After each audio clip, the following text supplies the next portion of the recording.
إياك نعبد وإياك نستعين. اے پروردگار، ہم تیری ہی عبادت کرتے ہیں اور تجھ ہی سے مدد مانگتے ہیں.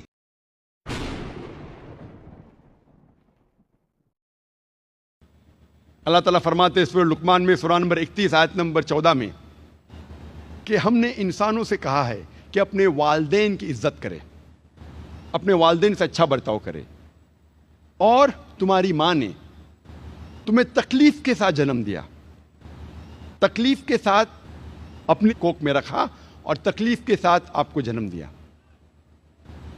اللہ تعالیٰ پیغام کو دہراتے ہیں سورہ اعراف میں سورہ نمبر 46 آیت نمبر 15 میں، جس میں کہا گیا ہے کہ اے انسانوں، اپنے والدین کی عزت کرو، ان کے ساتھ اچھا برتاؤ کرو، اور تمہاری ماں نے تکلیف کے ساتھ تمہیں جنم دیا، اور تمہاری ماں نے 2 سال تک تمہاری پرورش کی پیدا ہونے کے بعد.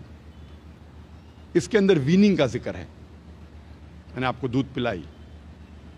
یہاں اللہ سبحانہ و تعالی خواتین کا رتبہ حمل کی وجہ سے اور اونچا کرتا ہے.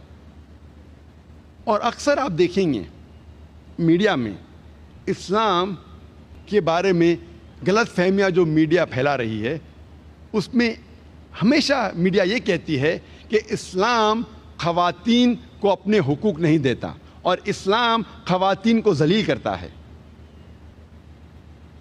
یہ سمے نہیں ہے یہ الزام کو دور کرنے کا.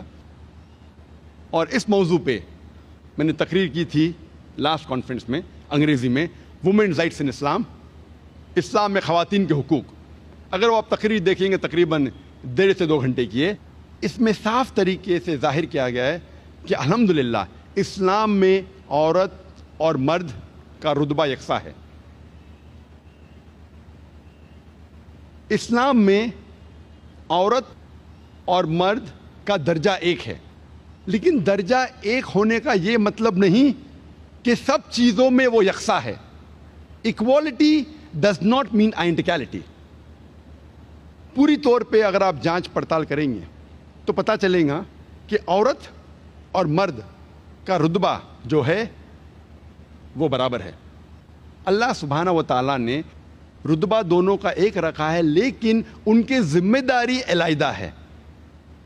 Depending upon the psychological make up, biological make up, physiological make up, مرد اور عورت کی ذمہ داری علیحدہ ہے، لیکن اوور آل بوتھ ایکول. میں ایک مثال آپ کو پیش کروں گا جس سے آپ کو سمجھ میں آئے گا میں کیا کہنا چاہتا ہوں. مثال کے طور پہ ایک کلاس میں ایگزامینیشن ہوتا ہے اور 2 طلباء کو سب سے بہترین مارکس ملتے ہیں، دونوں کو ملتے ہیں 80% مارکس. جب ہم تحقیق کرتے ہیں پتہ چلتا ہے کہ کویشچن پیپر میں 10 سوال تھے اور ہر سوال کا جواب دینے پہ طالب کو ملیں گے 10 مارکس میکسیمم. ہم تحقیق کرتے 2 طلباء، طالب اے اور طالب بی، دونوں کو 80% ملتا ہے. ان کا جب آنسر شیٹ ہم دیکھتے تو پتہ چلتا ہے کہ کویشچن نمبر 1 کے جواب میں طالب اے کو ملتا ہے 10 میں سے 9 marks,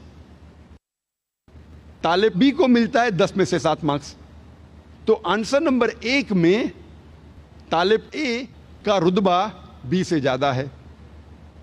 student A has a degree of advantage over be.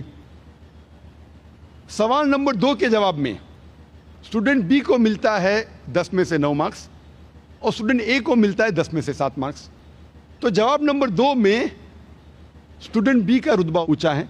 Student B has a degree of advantage over student A. باقی سارے 8 سوال کے جوابوں میں دونوں اسٹوڈنٹ اے اور بی کو ملتا ہے 10 میں سے 8. آپ جب حساب لگاتے ٹوٹل کرتے ہیں ہمیں پتہ چلتا ہے دونوں اسٹوڈنٹ کو اے اور بی، طالب اے اور بی دونوں کو ملتا ہے 100 میں سے 80 مارکس.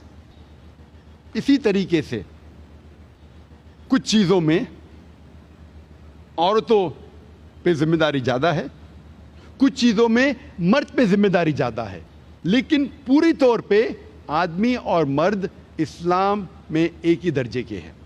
مثال کے طور پہ اگر ایک چور میرے گھر میں داخل ہوتا ہے, میں نہیں کہوں گا میں خواتین کے حقوق میں مانتا ہوں, I believe in women's rights. میں نے کہوں گا میری بہن اور میری بیوی سے کہ جا کے چور کا سامنا کرو. میں جانتا ہوں کہ آدمی عورت سے زیادہ طاقتور ہے, اور اللہ سبحانہ تعالیٰ فرماتے سورہ نساء میں سورہ نمبر 4 آیت نمبر 34 میں کہ اللہ سبحانہ و تعالیٰ نے مرد کو عورت سے زیادہ طاقت دی ہے تاکہ ان کی ذمہ داری ہے کہ عورت کو سپورٹ کرے, عورت کی حفاظت کرے. تو اس کے اندر کیونکہ مرد کو طاقت زیادہ دی ہے, اسی لیے مرد کی ذمہ داری ہے کہ وہ عورت کی حفاظت کرے. میں یہ نہیں کہہ سکتا ہوں I believe in women's rights, میں خواتین کے حقوق میں مانتا ہوں اس لیے میری بہن, میری اہلیہ, میرے والدہ جا کے جھگڑا کرے.